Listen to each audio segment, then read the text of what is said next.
And let me just, as an organizer with Nadia, who is beside me, I'm just going to talk a couple of minutes on what we did before and how we came to today. Basically, this is the third time in a row, the third year, in which we are organizing a panel on AI, on artificial intelligence. And the first time was in Milan 2 years ago. I think that Emma and myself, we are the only one. We have been all together. I mean, and on the maybe Meredith. Meredith last year was pregnant. So anyway, she delivered a baby. So I mean, she was not there. It was another.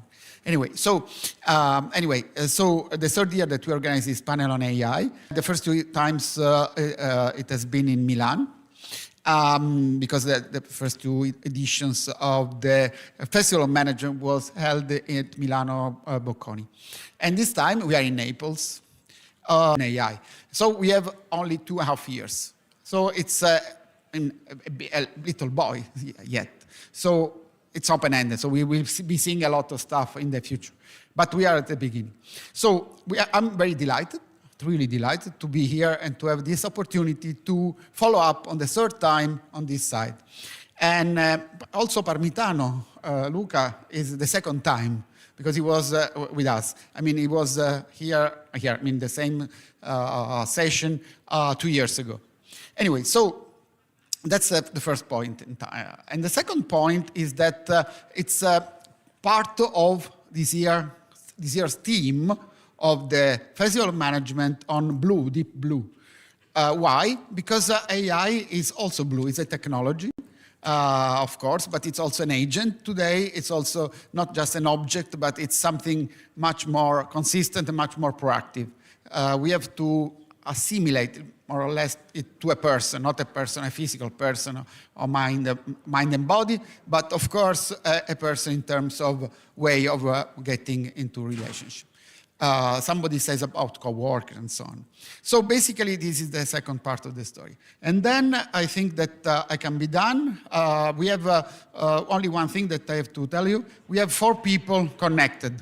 So we recommend everybody to be consistent. We thank them for being here with us and being so precise, so smooth and so on. But of course we have to ask them to be very sharp and precise also on timing because we have to run this session. And I thank also Francesco, who for the second time in a row has accepted to moderate, to take the lead of the session. And of course all the people who are Nadia is going to present them, who are on the panel, who are dedicated, who are also going to deliver their wisdom today, but believe me, we have already done some background stage interaction to prepare it as much as we can.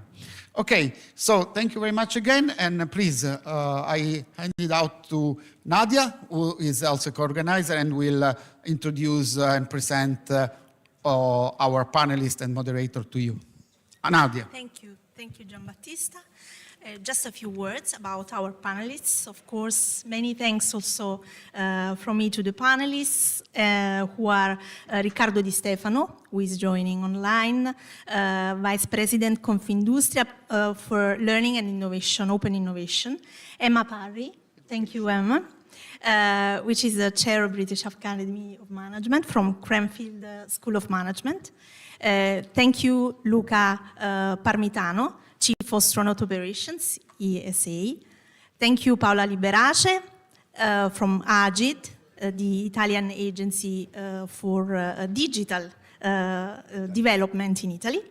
And thank you, Meredith Storey, Senior Manager, Prime Principles for Responsible Management Education, United Nations Global Compact. Thank you. We have a moderator, and in a few moments I will give him the floor, who is Francesco Grillo. Many thanks, Francesco. The chief of Vision think tank and also columnist of some important Italian newspapers.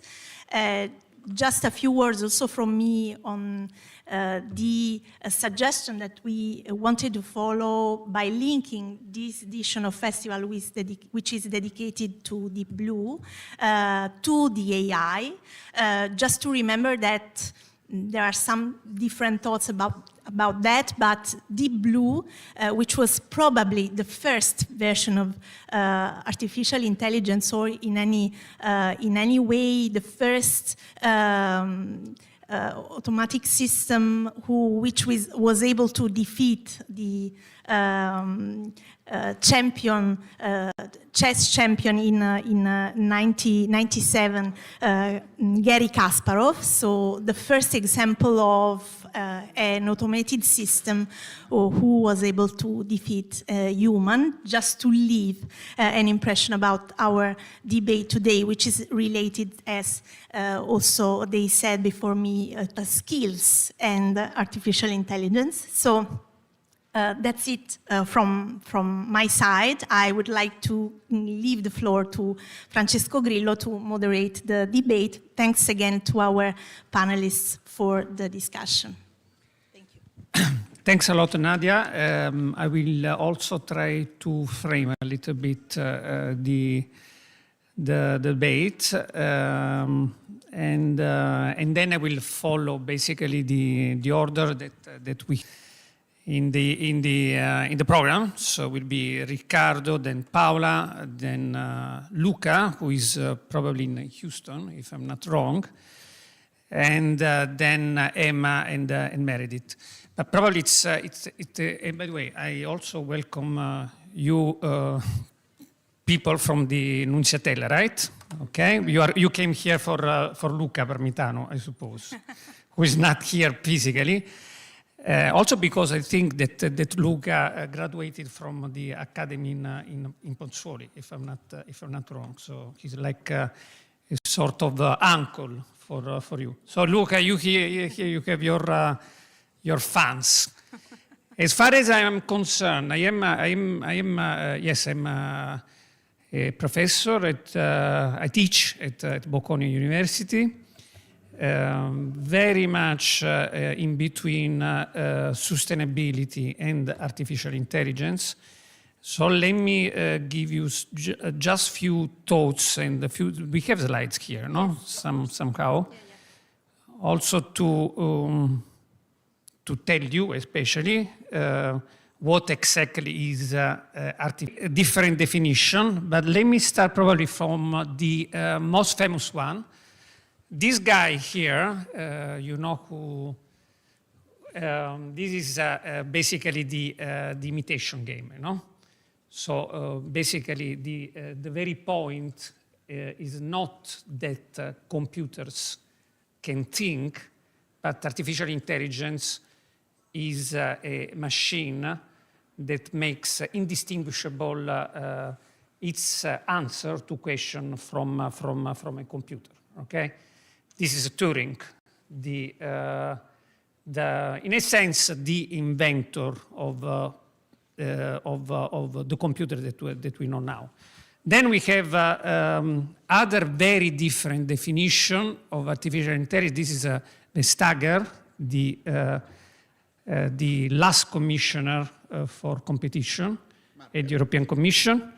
And the definition that international organization like the EU, even before the OECD, of artificial intelligence is very, very complicated and also very, very wide, so that basically even an Excel can be considered somehow an artificial intelligence. It's too wide, and this is one of the problems that we have.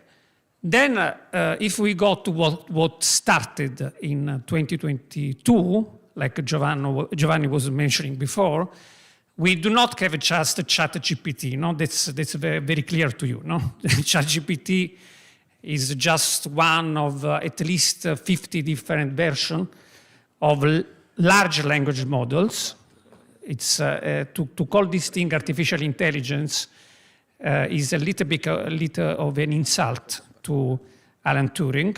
It is something which is basically has got as a distinctiveness the very fact that you can talk with this machine using a natural language, you know, and it will provide you the capability to, of course, scan enormous quantity of data and provide you an answer on the basis of your prompt in almost instantaneous fashion.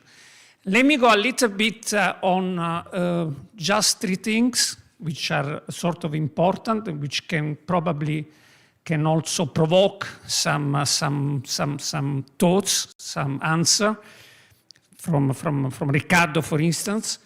Three quick things. Number one, if we look, this is important because we are in Naples and we are in Europe, okay? If we consider the investments, private investments into artificial intelligence, this is in billion US dollar, the game is closed. It is just a sort of battle for leadership between two only countries. One is the United States and the other one is China. It's basically game over. However, the very thing is that this is a very complicated chart. We can go on the chart later if needed. The very winner of technologies, of technological development in general, is not necessarily the first mover, the inventor of the technology, but the one which is the country, the organization, the individuals, the university, which is able to use that kind of technology to solve specific problems. So it's not just a question of inventing the technology, but using that technology to solve concrete problems. Here you also have education. Education will be absolutely enormous in terms of impact of artificial intelligence, in terms of things that we can still do, so that we use smartly large language models. But we also have defense. The artificial intelligence is completely, radically changing the way wars are fought. And this is very true also for aviation, for the space, of course. Very last point that I want to make, which are the sort of skills of jobs that will not be replaced by artificial intelligence. I mean, this one, the activity that require empathy and basically to look into each other, into the eyes, no? Like very much happens with priests, for instance. No, we are going to elect a pope. That is something, the confessor, no? That is something that it's not easy to be replaced by a robot, at least in the next 10 years. Then we have the manualità, the carpenter, no? All the jobs where you need to use your hands in a very precise way, no? Then, of course, you have Leonardo over there, l'istinto lirico del genio. This is what Benedetto Croce said about the genius. The genius, which also is very, very human, is something that also the ability to make mistakes and to have new ideas out of desperation. Leonardo had to basically go in asylum for most of his life. That is something that cannot be replaced right now by machine. The project management of complex problems, which is a little bit like what high-level management consultants are supposed to do. So there is probably still some role for business schools. And in the center, it's Diego Maradona, because we are in Naples. In another chart, I put Zidane, but Diego Maradona is the same thing. He combines all the skills together, la manualità, the empathy, the genius, and the project management of complex problems. Having said that, okay, let me go to our panelists. Let me start with Riccardo Di Stefano, who is Vice President at Confindustria. And it seems that you are the delegate, the responsible for education and open innovation. So my question to you is what Confindustria, more in general the Italian business community is thinking to do in terms of this revolution and in terms especially of skills required to surf the artificial intelligence world. Scusa Riccardo, quindi se puoi appunto raccontarci cosa la business community italiana sta pensando di fare rispetto a questa rivoluzione in termini di competenze. Grazie. Grazie a voi. Good afternoon. It's a real pleasure for me to participate in this interesting meeting. I have prepared my speech in Italian, so I apologize, but I will continue my speech in Italian. Diciamo, Confindustria, naturalmente il mondo dell'industria italiana nell'affrontare il tema dell'intelligenza artificiale vede molte più, come dire, opportunità che rischi, partendo da una, come dire, riflessione che credo sia una riflessione che tutta la società si pone, l'uomo si pone. Allora, fin quando l'uomo crea non può scomparire. Il principio del verum ipsum factum di Giovanbattista Vico, che è stato coniato proprio a Napoli, dove voi siete, io mi scuso per non essere presente come dire, fisicamente, afferma che ciò che l'uomo ha fatto lo può veramente conoscere. Cioè, in altre parole, la vera conoscenza deriva dal creare, non dall'osservare o dal subire passivamente il cambiamento. Per Vico la storia e le istituzioni umane sono conoscibili perché opera stessa dell'uomo. Quindi questo, come dire, riflessione porta a ribadire che l'intelligenza artificiale non può che essere creazione dell'uomo.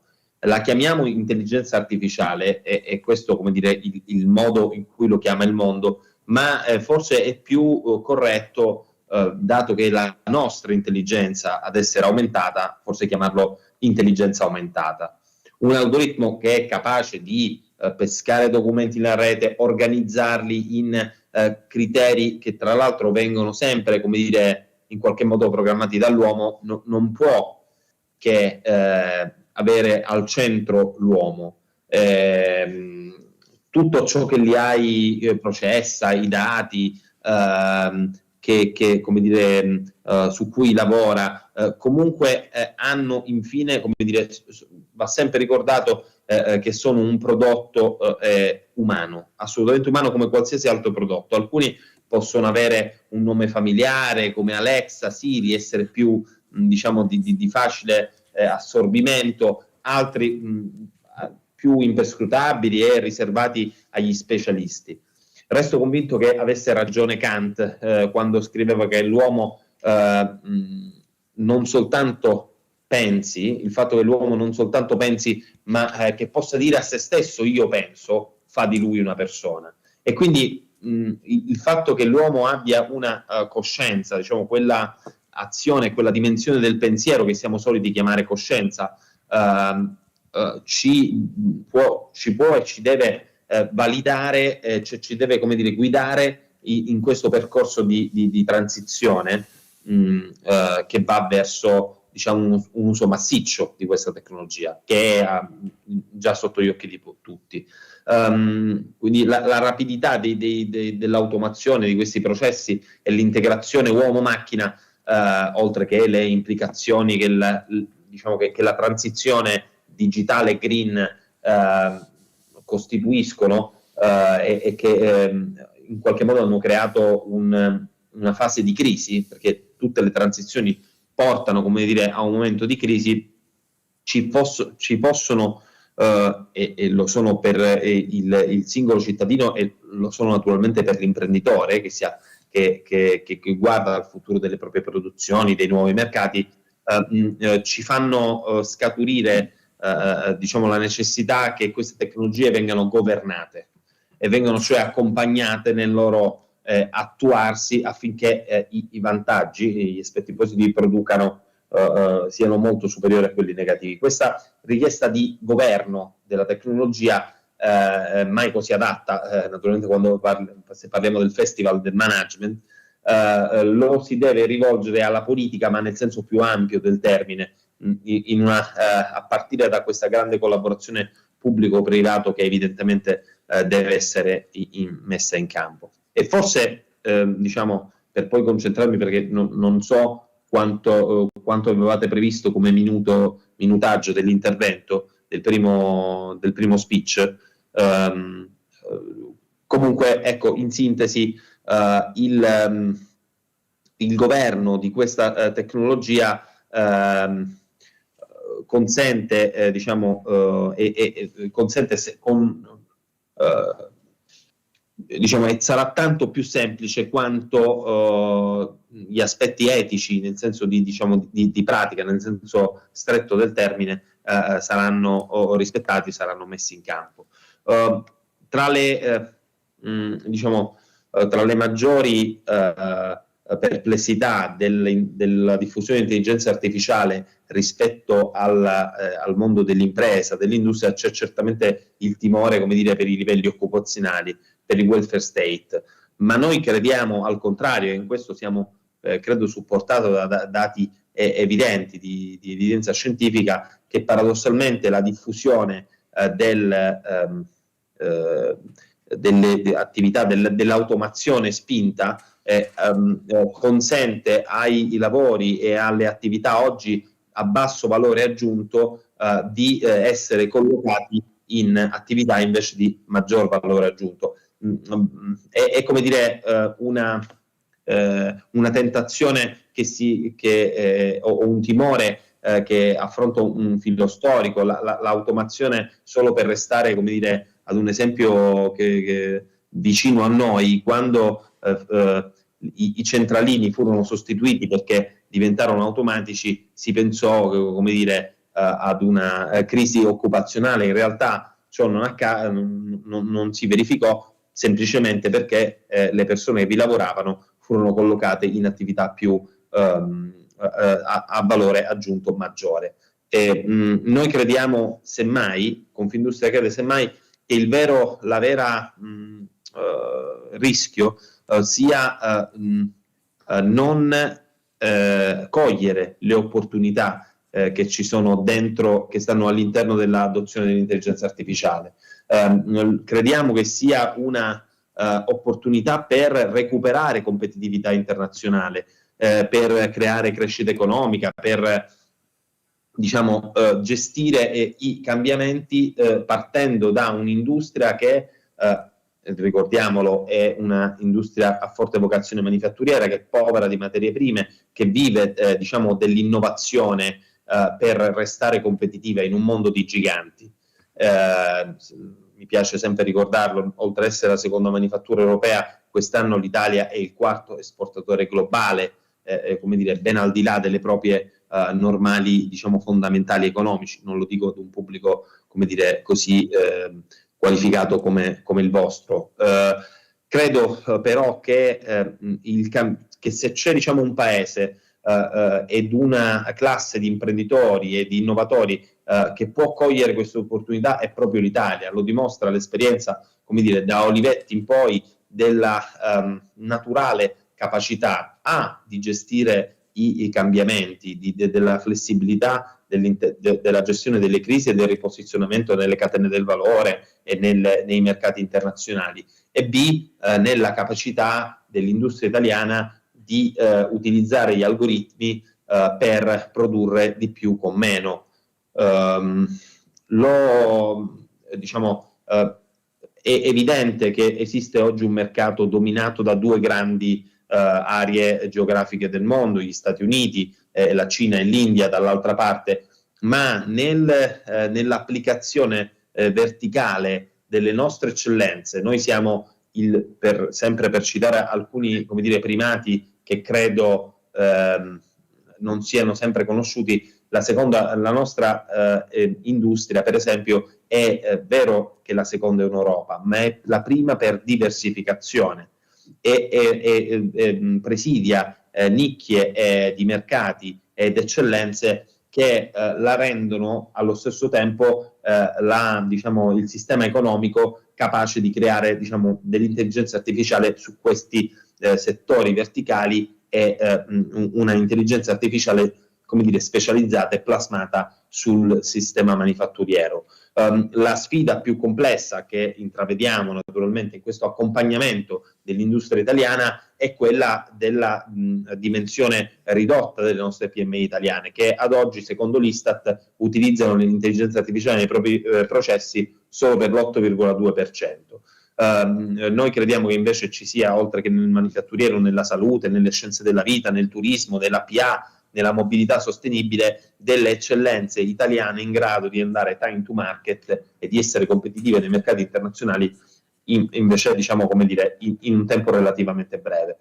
Abbiamo creato un sounding board sull'intelligenza artificiale proprio collaborando con tutto il nostro sistema e diffondendo i casi d'uso, 240 casi d'uso di colleghi imprenditori che già utilizzano le proprie aziende l'intelligenza artificiale. Potrei continuare, ma temo appunto che vorrei lasciare spazio agli altri relatori, però per dire che Confindustria, in sintesi, presidia da un lato le tecnologie, dall'altro la diffusione di queste pratiche all'interno della community delle imprese italiane e naturalmente con un'attività di lobby e di advocacy è molto attenta affinché il quadro normativo, soprattutto di livello europeo, non finisca per essere un limite, ma anche che come dire, sia sempre di più considerato uno strumento di politica industriale europea e che sia soprattutto applicato in maniera uniforme e non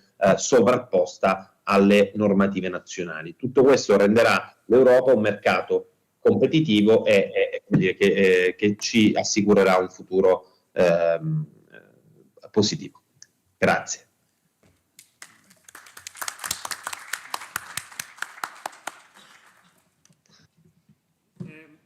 Grazie moltissimo Riccardo. Allora vado da Paola che poi ci racconterai meglio, sta facendo partire la...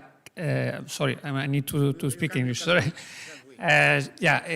Paola is kicking off the Academy of AGID, which is the Italian Agency for Digital Innovation, which has to do mostly about public administration. Public administration serving business and citizen. Now, Riccardo gave a little bit the perspective from the business and manufacturing point of view. Paola, my question to you, by the way, we didn't prepare the question beforehand. So no, but my question is about, of course, the use of such a disruptive, because it is a disruptive technology. It's not just incremental. So it's really a quantum leap into public administration, considering that probably, I am rather convinced that this is also demonstrated by literature, that probably 2.5 of the 5 industry where Europe can create a competitive advantage using smartly large language models are within the public administration. We're talking about education. So universities are almost all public, plus, healthcare. Healthcare is hugely public. We have huge opportunities there. And defense is also in between public and private. So how would you tackle with the academy these opportunities / problems for sort of government-led sectors? Thank you so much, Professor Grillo. So thank you for having me here tonight, and thank you to the organizers of this meeting. Well, first of all, the Agency for Digital Italy is a technical agency of the Presidency of the Council of Ministers in Italy. So we exist. We've been working since 2012. working toward the digitalization and innovation in the Italian public administration, but also we are striving for a digitalization of the entire country, including obviously citizens and enterprises. So both small, medium, and big enterprises. So what did we do about the adoption of the artificial intelligence in the country, and specifically about public administration? Well, as you probably know, AGID has been chosen together with the ACN, the Agency for the Cybersecurity, National Cybersecurity in Italy, as one of the two institutions that are deemed to be they are indicated to be the institutions to manage the adoption of the artificial intelligence in the Italian public administration and in the country. So we are working toward this ambitious goal. And as a first but not last step, we did issue an important document that are the guidelines for the adoption of the artificial intelligence in the public administration.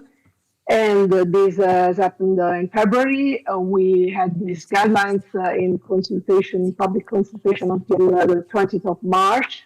So now the document is definite, and we also included in this important document some reflections about skills, about the skills needed to effectively adopt artificial intelligence in the public administration. So this is what we are also trying to do with the AGID Academy we just launched. Professor Bagnino was with us yesterday, and I thank him for his presence with us. So what are we aiming to do? We are aiming to spread skills which are not only soft skills. So I always have a little bit of a problem with this expression, soft skills, because I don't know if we could define as soft such skills such as critical thinking or project management or or strategic and systemic thinking, which I guess are among the main, the most important skills needed to cope with AI. As to the public administration, we obviously have a main goal to simplify and to make the administration, the Italian administration, a lean organization. Yet this goal can only be pursued if we learn to cope with complexity.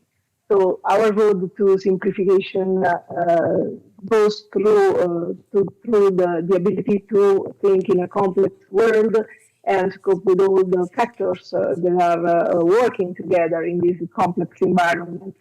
And so I prefer to talk about cross-cutting skills. And I think we, in Italian public administration, those skills are well spread.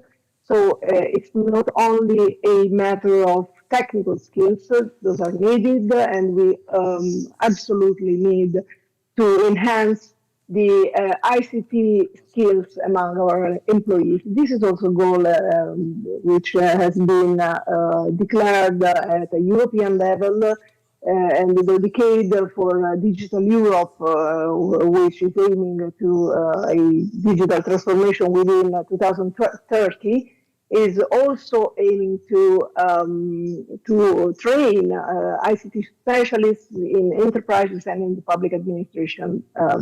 But I guess we need to keep in mind and to continue thinking about those cross-cutting skills, which are of the essence, I think, to effectively manage our relationship, our human-machine relationship, our human-machine way of working also in the public administration as an organization. So in the academy, we are then working in this direction, and we are especially striving to train our citizens and our colleagues in the public administration in five different topics, five different areas. I would call them. These areas are about the systems, are about obviously the digital transition, the data, because the awareness of how to manage data is a basic ability, is a basic skill also to cope with intelligence, with artificial intelligence, which is at its very core nothing more than a very smart way to organize, to manage, and to interpret data. So this is one of the main topic areas we are addressing. Also, we are addressing cybersecurity because we think that no way to the adoption of the artificial intelligence can be successfully pursued if we are not managing our say innate tendencies to be say in a way not so careful in managing systems. And so, the main source of threats, of digital threats we are talking about when talking about cybersecurity are originating from human behaviors. They are not digital threats, they are human threats. They are rising from from not so careful behavior of people when dealing with digital systems. So digital transitions, data and artificial intelligence, cybersecurity, systems, so digital platforms and systems, including, for example, all that related to innovative procurement, because we also believe in the need to make in our national environment more enterprises, more smart enterprises arise, and among them more startups that are strongly needed to become, for this environment to become a very innovative environment and really innovative environment. And after that, we are also talking about the training about. It's also a training about. What we call informatics and legal, which are strictly related because nowadays the legal dimension is strictly we think intertwined with informatics, and so we are looking for experts that can manage both realms at the same time. And we think that no one can afford, no legal professional today can afford to forget the digital implications of the digital environment, and from the opposite side, no digital professional can afford to ignore what, from a legal point of view, its skills and its achievements mean. So the legal informatics is also a very important topic we are focusing on. And obviously innovation management, which is something that's related to project management again, which I wouldn't define as a soft skills, but is undoubtedly a cross-cutting skills that it's intertwined with all dimensions of training and with most of the topic and the issues we are coping with in the public administration. So this is more or less, I hope I didn't bore you, but these are more or less the areas of expertise we are addressing in our Agile Academy. And so I invite all of you to take a look at the guidelines for the adoption of the artificial intelligence in the public administration, because I guess it's a very thoughtful paper which aims to really embrace this new technology in the public and the Italian public administration. It's not only a matter of buying new systems, a matter of providing new software or new hardware. It's also a matter of awareness. It's mainly, I would say, a matter of awareness. We need to spread the awareness. We need to spread the ability to look at the complex systems in a way that allows us to be integrated in them, but at the same time to drive them, not to be driven by them. Thank you.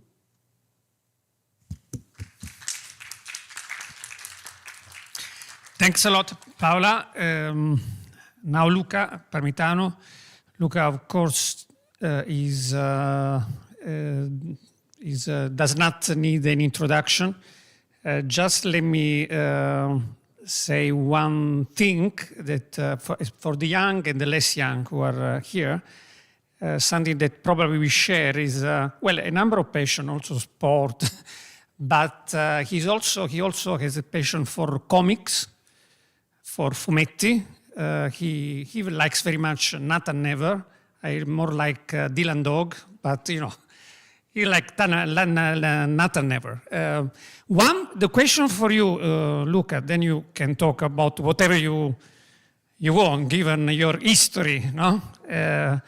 But Giovanni, at the start of this debate, he was talking about generative AI. But in fact, we are now going towards agent AI, which is even more disruptive. By agent AI, we basically mean robots, or more technically, precisely drones. Drones are not just flying airplanes, it's much more than that, which are able to move sensing the environment, basically. So we may have soldiers, astronauts. Elon Musk is thinking to do their first expedition to Mars with agent AI, with robots, and even carpenter, by that being replaced by agent AI. So how do you see this further challenge of agent AI after generative AI? Luca, grazie.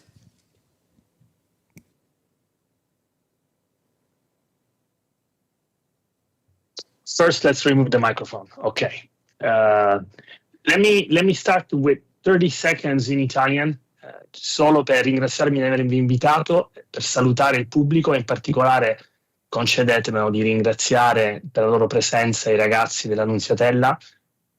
Anch'io quando avevo 13 anni ho pensato che sarebbe stata una bellissima esperienza, ne ho fatte delle altre, ma avevo dei compagni di corso in accademia che venivano dall'Annunziatella e quindi so bene quanto impegno ci vuole per entrare in una scuola militare a 15 anni e fare una scelta di vita così presto. Noi dell'aeronautica abbiamo la Giulio 2 con la quale sono in contatto spessissimo, e quindi questa scuola gemella tra l'esercito e l'aeronautica è qualcosa di cui siamo molto orgogliosi e dei nostri ragazzi che la frequentano, quindi permettetemi di salutarli con un particolare abbraccio. I'm gonna switch to English and answer your question. I'm not surprised by your question, and I'll try to keep it short, but the main principle is that in the world of aerospace, both the atmospheric space and extra atmospheric space, artificial intelligence is absolutely not a novelty. And so it is not something at which we look with any particular fear, both for the utilization or fear of being replaced somehow. Because I believe that the concept of artificial intelligence starts in the middle of the 1950s And already in the 70s, there were applications for artificial intelligence in the aerospace. I will not go through history because I honestly not very much interested in the past. I'm more interested in the future. But one example that I really like of artificial intelligence is the rover Opportunity. Opportunity was Opportunity and Spirit, two Martian rovers that were sent, two twins Russian rovers, Martian rovers that were sent to the surface of Mars early in the 2000s, were designed to navigate independently using artificial intelligence algorithm in the Martian surface, because, as you know, it takes up to 40 minutes to send a command to a vehicle to Mars. And so we simply cannot really navigate something guiding it, because if we touch onto an obstacle or some dangerous area, we would lose a very expensive rover. So Opportunity and Spirit were capable of understanding the environment and navigating and then relaying data to the ground. And this is just one example. One thing that I like about the story of Opportunity is that going back to the skills that robot cannot substitute. I don't like boxes, because every time we create a box, there is always something that's outside of the box. And it's really easy to find them. For example, Opportunity was supposed to survive for 90 days on the surface of Mars. And it lasted over 10 years. Just navigating and receiving commands and getting power from the solar arrays. However, during an extremely long dust storm, its panels got covered with dust. The sky was covered with dust for so long that the battery started slowly discharging, and it was really hard to recharge the battery. And so the last message that Opportunity sent to the ground is really, really famous. It was not in words, but it was a burst of data that then was translated. And the translation of that burst of data is, my battery is getting low and it's getting dark. And I don't know if artificial intelligence is capable of having empathy, but we humans certainly are. And when we received those words, they resonated so much with our human spirit that to this day we talk about that. My battery is getting low and it's getting dark. And then it never woke up from the dust storm. But it certainly left us with not only a lot of data, but certainly all the information and I would say the dreams of all those that work to that program, that spend their lives building it, sending it, analyzing the data. That just to say that from my point of view, this is not absolutely a novelty. This is not artificial intelligence is not something that scares me, to the point that today my department at the European Space Agency is called Human Robotic Exploration. We don't see it as an antagonist. We don't see it as something that will work against us. We don't see it as something that will substitute us, but we see it as something that will accompany us into our journey in the space exploration. And we're looking forward to artificial intelligence to become more capable, more active, beyond being able of reproducing our thoughts in a sort of creative way like generative AI, but really helping us in pursuing our wildest and furthest dreams, because we will need help that humans on Earth will not be able to provide. And so if I want to go to Mars, and I do, I will look for help anywhere I can get it. And artificial intelligence is a source of help.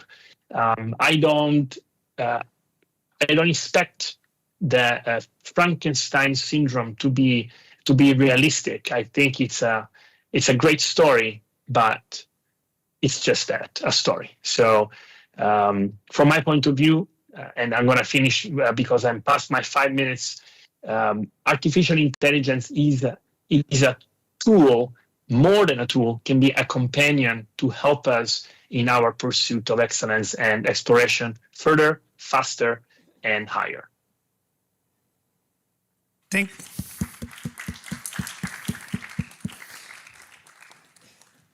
Thank you very much, Luca.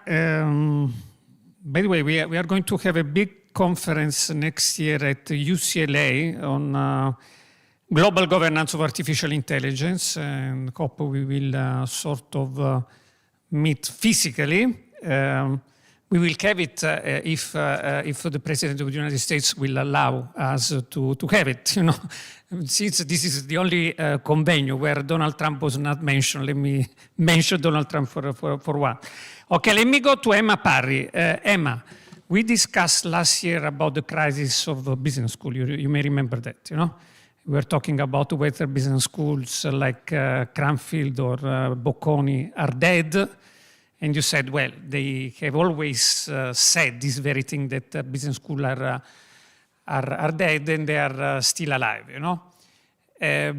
However, how would you, well, sort of rephrase, if anything, your answer this very year, since artificial intelligence is moving really very, very fast, just in 12 months? Let me answer that in a bit of a roundabout way, although first to say that I think AI is probably the least of our challenges at the moment, because anyone that knows anything about the UK higher education sector will know we have bigger problems than AI right now. So, okay, just a couple of things. And just to say, my field is human resource management and leadership. So I'm going to take a slightly different perspective to some of the other speakers, because I don't come at it from a technical perspective. I don't come at it from someone that uses AI that much, although I do use large language models in some of the stuff that I do. But really my area of interest, and this is where I will come around to Francesco's question, is really around skills and the impact of AI on the skills that we need as individuals, that organizations need, that employers need. Because of course we know that this is changing. We know that there are new skills we need, and we know that there are some skills that we don't need anymore. And if you can look at the popular press and all you'll read about is that AI is going to replace humans. I don't think we're going to see that in the short term. The evidence would suggest that in the short term we won't see all of us lose our jobs, or if you listen to Elon Musk, we won't all never be working again, which I think is something he said towards the end of last year. Not yet, anyway. But what we are going to see is AI being used more and more, and we are seeing now, to support us, to augment humans. And that is something that we need to deal with. Now, I think what's really important that Luca said there, this is not a new thing. We've not only been using AI for a while, but we've been on a curve of automation and augmentation for a very long time. And actually a lot that we know about automation and the impact on skills is still relevant here. It's not, AI is not completely new, so I think we need to reason that. But what is happening now is that this is happening faster, as you said, Francesco. So what we're seeing is that we're seeing more and more tasks being automated through AI. And what this does mean is that we're beginning to do work in very different ways, and we need different skills to do it. The obvious one being about digital and data skills. I'm not going to talk about that. We wanted to talk about soft skills today. But just to say that, for me, digital and data skills is not just about knowing how to use AI tools, but it's also understanding what the capabilities and limitations are and how we can use those tools responsibly and ethically. This is something that I think business schools do have a role in. I think we can really help people take a more evidence-based view of how we use AI and understand what the limitations are. And for me, and I think I said this last year, a really important question is not what can AI do, it's where we should be using AI, and where do we want to retain a human element. I couldn't understand a word of what Luca said at the beginning of that because I don't speak Italian, but I could look at the faces in the front row and see you smiling and the impact that whatever he said was having on you. For me, that's human. Okay, that's a human element, and we probably want that for a while to stay human. So I think that's quite a good example of whatever's happening. But more wide-reaching than this, perhaps, we do need to learn to work in a different way. And a lot of the work that I do at the moment is thinking about leadership, thinking about how we manage people, how we manage teams, and really, this is where business schools can lead, because we're at a point where we need to really rethink what teamwork and leadership means. Because we're getting to a point, and I've been working with people where we're talking about human-machine teaming in a technical sense for years, but we are moving towards a point where we have teams that are part AI. And the questions we need to be asking in business schools, to go back to your question, is how do we lead those teams? What does teamwork mean and leadership mean in those situations? Going back to soft skills really briefly, I think we also have a bit of a paradox here. I've done quite a lot of work looking at forecasts around skills. We need the digital stuff, we need the AI skills, we need the data skills, but actually we're also going to have a real shortage of advanced human skills in the future. The cognitive stuff around critical thinking, decision-making, problem-solving, and the emotional stuff like empathy, leadership, influencing, the interpersonal skills. And the paradox here is the more we rely on AI, the less we're developing those skills and the less we're maintaining those skills. And I think that's a real challenge for us that work in education to try and develop and support processes that not only addresses future skills needs, but also thinks about how we can use generative AI and incorporate generative AI in a way that we maintain those skills. The other thing, just to finish from an HR perspective, because I always have to bring an HR perspective in because that's my thing. I said that this is happening really quickly. For organisations, there are some real challenges here, because this is not about looking at the skills that we need now, looking at where the gaps are and filling them, because by the time you've done that, everything's moved on again. And the real challenge here is this churn, and this churn in skills that's getting faster and faster, or at least seems to be getting faster and faster, and there is some evidence there. What that means is that everything that we know about training, development, careers, talent management, succession planning really are not going to be fit for purpose. Incidentally, I'm doing a lot of work with Defence in the UK on this at the moment, because it's something that they're really trying to deal with. And the other thing that I think we can help with in business schools, but also we need to think about in organisations, is how can we change the way that we see careers, talent management, so on and so forth. So we're putting in systems where we can be constantly forecasting future skills needs, identifying the skills we need and those that we don't need, and then thinking about how we can reskill, upskill and redeploy people to deal with that. So for me, we know a lot about this already, and it's not a new question or a new challenge, but it's the speed of the change and the change in the nature of some of the things that we're talking about, like leadership and teamwork, that are really going to be challenging moving forward.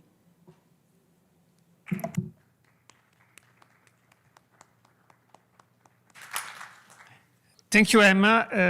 Let me go to Meredith now. It is a sort of similar question, because you are with the senior manager of Principle for Responsible Management Education, and with United Nations, by the way.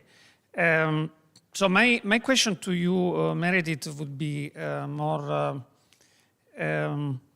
do you think responsible management is something which can be separated from just being smart managers? I mean, can you survive being irresponsible? This is a little bit of a question about the very famous talk about corporate social responsibility or ethical AI, which is a little bit different but still similar. Can companies survive without being responsible today? Great question. Thank you very much for having me. Like the introduction to the panel said, I'm Dr. Meredith Story. I am of the Principles for Responsible Management at the United Nations. Many of you in the audience are probably familiar with Prime, as we have 13 signatory universities and business schools across Italy, launched in 2007. So we've been around for a while, nearly 900 business schools. To be a member of Prime, we've always required individuals to report upon what they're doing. And that's not unique for us. If you're an accreditor, or if you're an accredited institution or a rated or ranked institution, or you yourself as a researcher keeping track of your own metrics, these are things that we're all quite familiar with. And the idea of, can you separate responsible management from smart management, it's quite funny, because I don't think you'd want to separate them, because if you're a smart manager, I would hope that you have an emotional IQ and an intelligence factor that can really kind of promote those factors forward in parallel. Now, while responsible management does not necessarily mean that that's, I mean, we wish it was ubiquitous, but we know for a fact through history and through what business schools produce and what we teach, that not every element of business schools make for responsible management or responsible managers. But it's the pursuit of that keeps us all going. If it was perfect, there wouldn't be ratings and rankings. It would be a wonderful system where we're producing societally impactful, positive forces for good in business.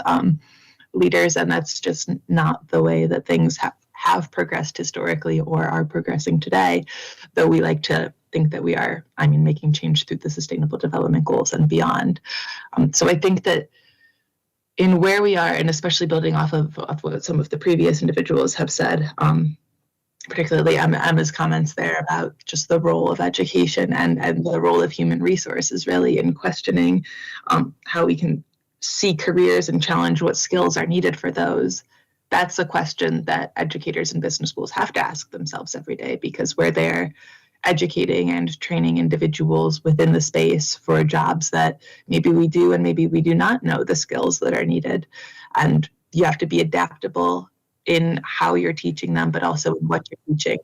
The knowledge is no longer static. It's not something that we can show up and give the same lecture that was given 10 years ago or 20 years ago.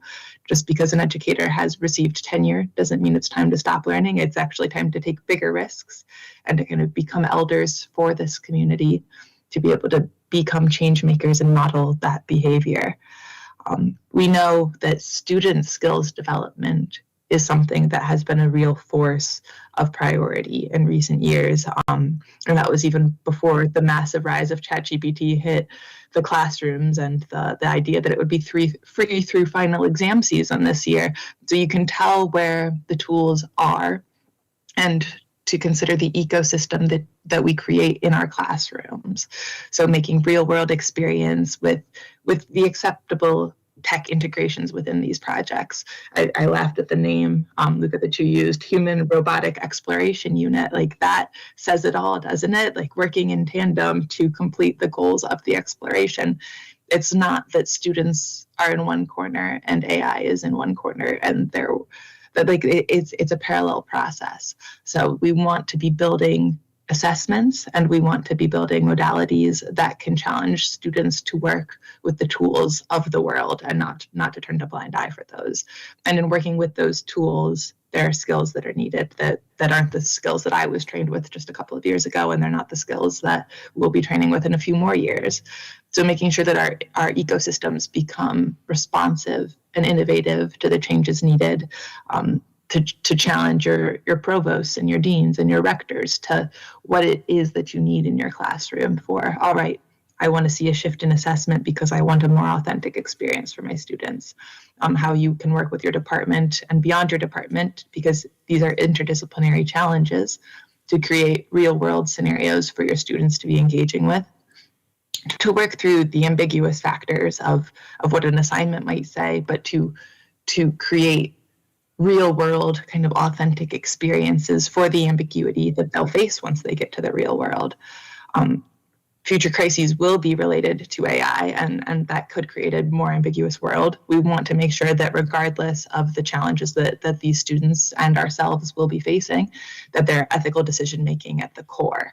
And I think that's back to your real question, that responsible is what we want to see, but really having a foundation that is ethical, that is rooted in global values and has a full prerogative of respect for human dignity and the planet. And we understand the pursuit of profit, but in measure with the other factors which weigh in on societal good and business. Public interest must be the North Star for these decisions, and hopefully as students develop their own thought processes, it's not reliant on the GPTs and the robots to be able to tell them that. They can find their way and know what's right and wrong throughout that process. So from my perspective, just being at Prime for the last few years, before the rise in all of these questions, we had taken a very intentional shift away from just focusing on, mission, vision, values, statements, but to dig in on pedagogy and making interventions that are meaningful, joyful, active, social, and iterative to enhance an educational experience where it's something where students want to learn. This research was originally conducted through the LEGO Foundation and run through LEGO Education, and seeing hands-on lifelong learning as value and not as something that dies when you turn 18 and join a business school and go live in an ivory tower. That it is, if you've learned a certain way all along, it's natural that you'd like to continue to learn that way through joy, through hands-on experience. Like business schools can be a certain place and you can learn certain very specific skills, which can be wonderful and can be challenging, but to not shy away from what makes us human within those situations and making sure that those values of meaning, joy, social are all still brought forward. And in doing so, it's not just about creating that sort of ecosystem for a student cohort, but also facilitating that around the faculty, the researchers, the staff, the administration, that we can't have difficult conversations if we don't have a shared language, and the SDGs have done something nice for that, but we won't oftentimes challenge ourselves into difficult avenues to bring crucial conversations in front of students or in front of our deans for the fear of being challenged and not being an absolute expert in a space. And AI can help inform us in the areas that we do feel that we need to know more, but AI can also, really change the way that the problems are presented themselves. So in making sure that we're doing what we can as a human audience to work with one another, to build communities, to build moments of meaning and engagement, and to sharpen that confidence, because that confidence is really what's going to drive us forward in being able to teach future business leaders and students and our peers and lifelong learners around us, and making sure that we ourselves are taking benefit within that system. So just some skills that I have seen as becoming important and have been important, but now with greater emphasis: ethical reasoning and responsible decision-making. Again, back to that core question, the ability to identify and assess and act on complex moral issues. You can ask ChatGPT, but you'll also want to do far more than that by your own logic. Systems thinking and strategic foresight, making sure that people are focused on not just processes, and then just literacy, sustainability literacy, and a larger knowledge beyond that. So I'll pause there, but thank you very much.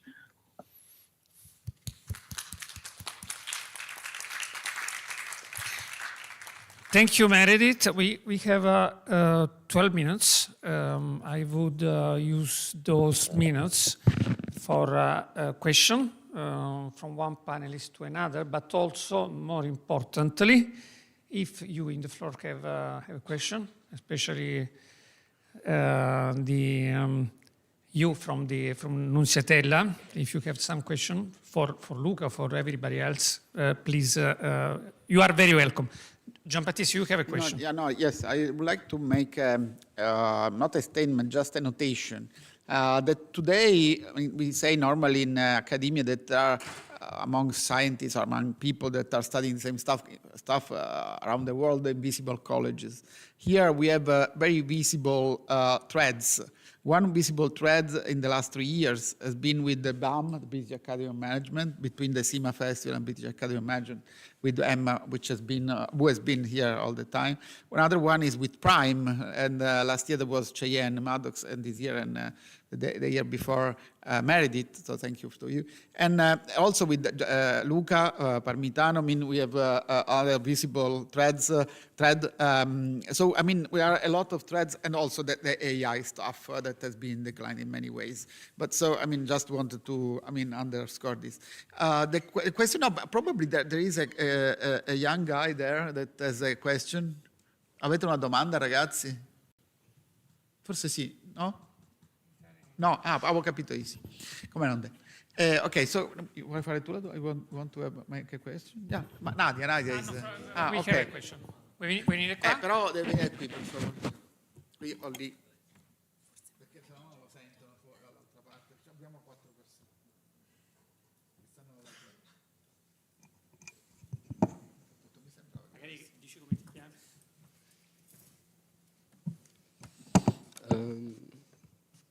Hi, I am Sebastiano. I'm from Italy and I study in the military school Nunziatella.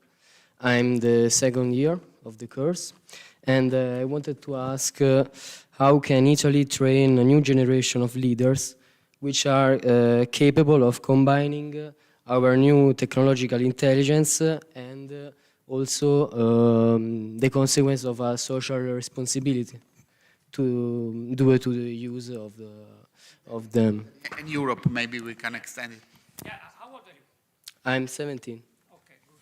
Yeah, he's underage, so be careful. Thank Grazie.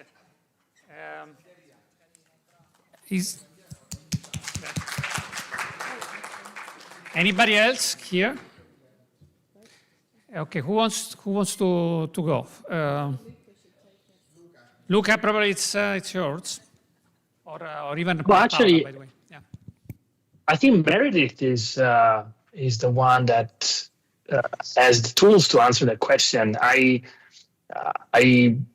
really don't train managers. I am a trainer, but I train operators, which is a very, very, very different path and different approach. But Meredith was talking about that, and so I would like. I'm not trying to run away, but I don't think I have the tools to answer that question. Well, I think you do.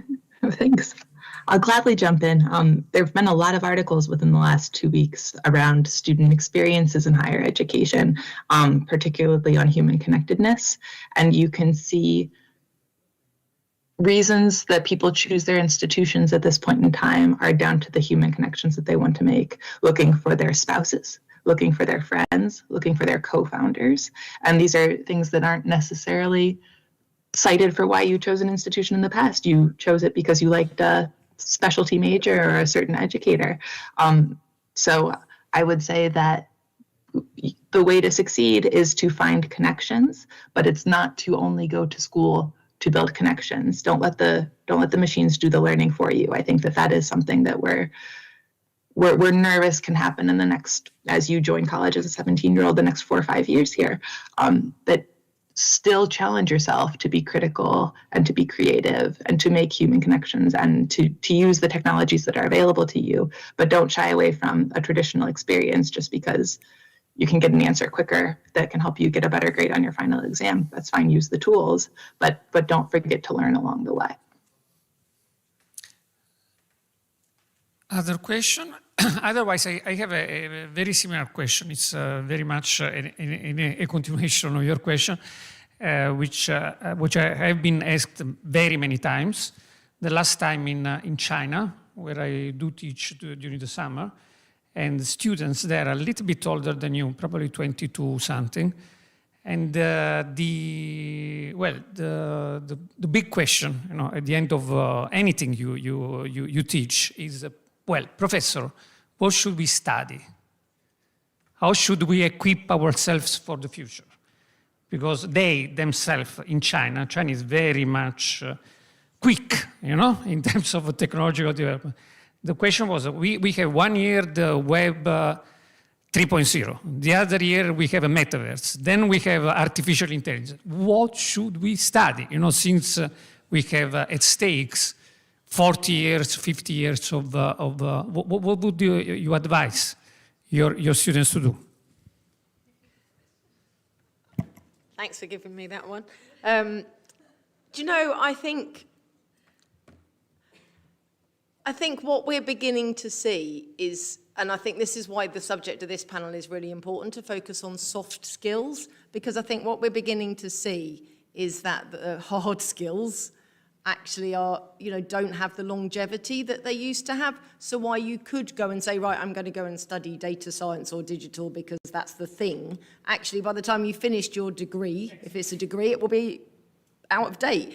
So actually, I think my opinion would be, and I know employers are beginning to say this as well, is that the most important thing for young people and for anyone, regardless of age really, is to think about how you develop those skills. How can you develop that, that kind of learning agility, the interpersonal stuff, actually the cognitive stuff, the decision making, the critical thinking, because they're the things that you will need over and over again. And if your career moves and changes, those are the things that will give you a basis.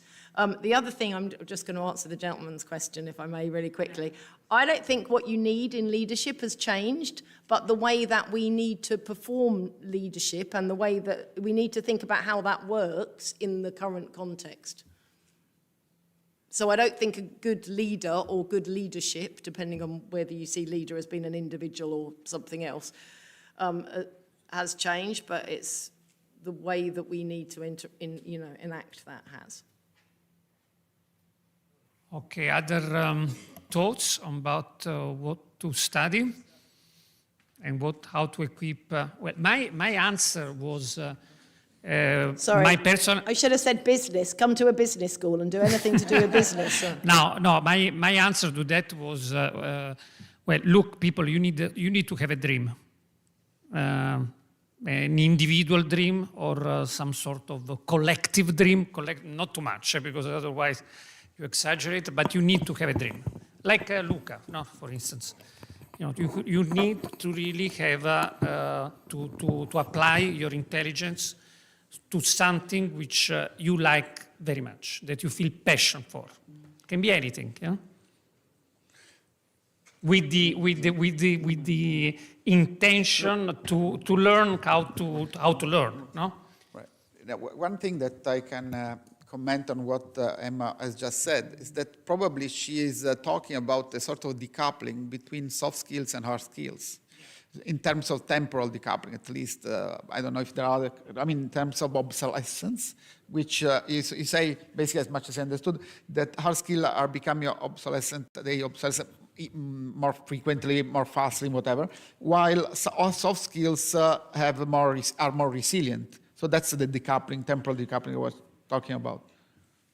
Yeah, exactly. And we're beginning to see some of the big, not so much in defence, but some of the big kind of blue chip organisations are really beginning to think in their recruitment about moving away from recruiting for hard skills and recruiting for, I don't really like the soft-hard dichotomy, but we'll go with it. Recruiting for softer skills, because then they can upskill, reskill, develop people throughout. So it is about that decoupling. So they are becoming more important. Soft skills vis-a-vis hard skills, what you're saying, are more important in recruitment, in teaching and training leaders. What?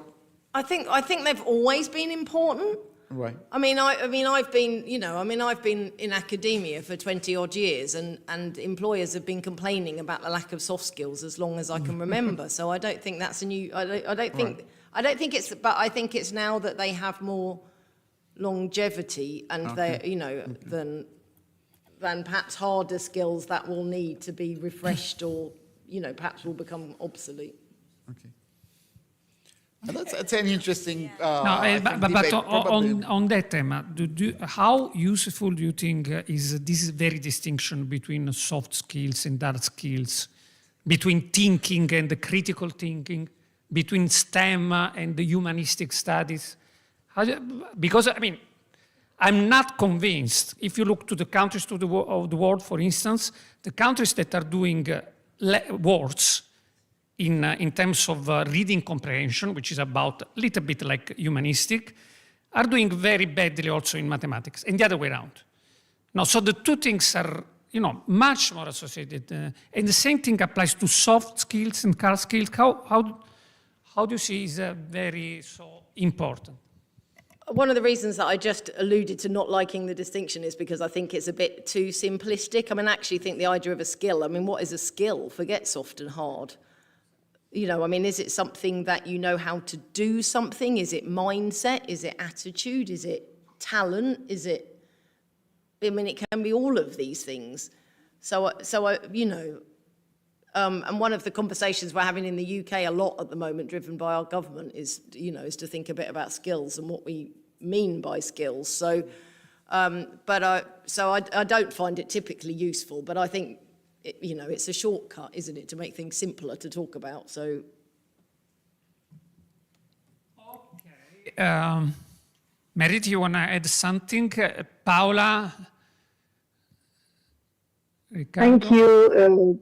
Thank you. I would have stressed the very same topic. I mean, I'm not convinced as you are about the distinction between soft and hard skills. That was what I was trying to do later on.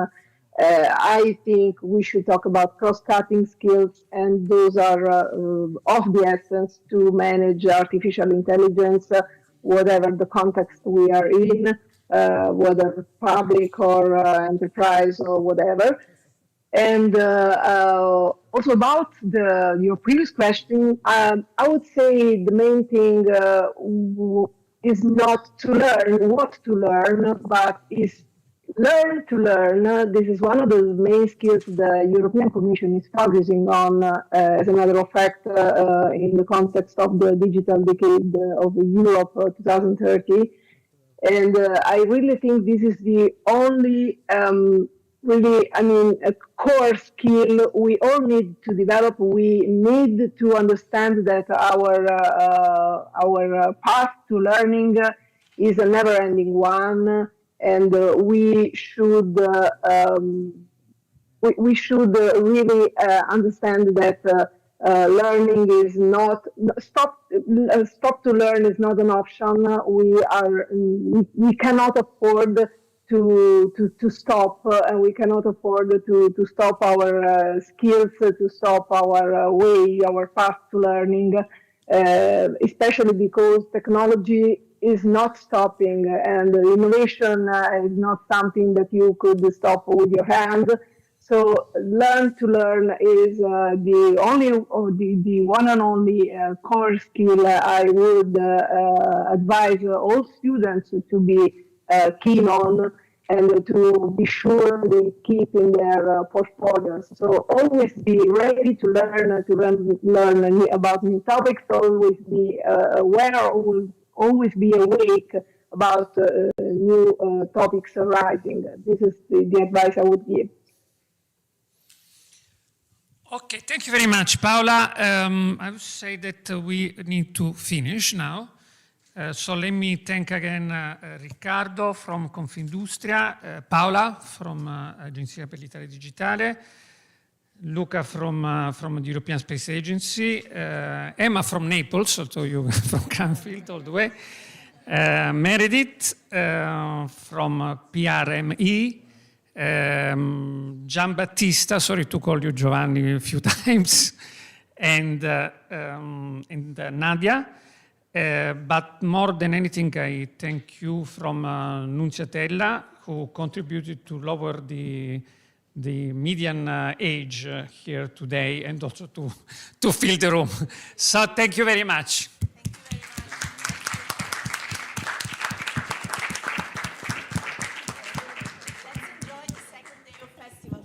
So see you again, we hope. Ci vediamo domani. See you. Arrivederci, buona serata a tutti.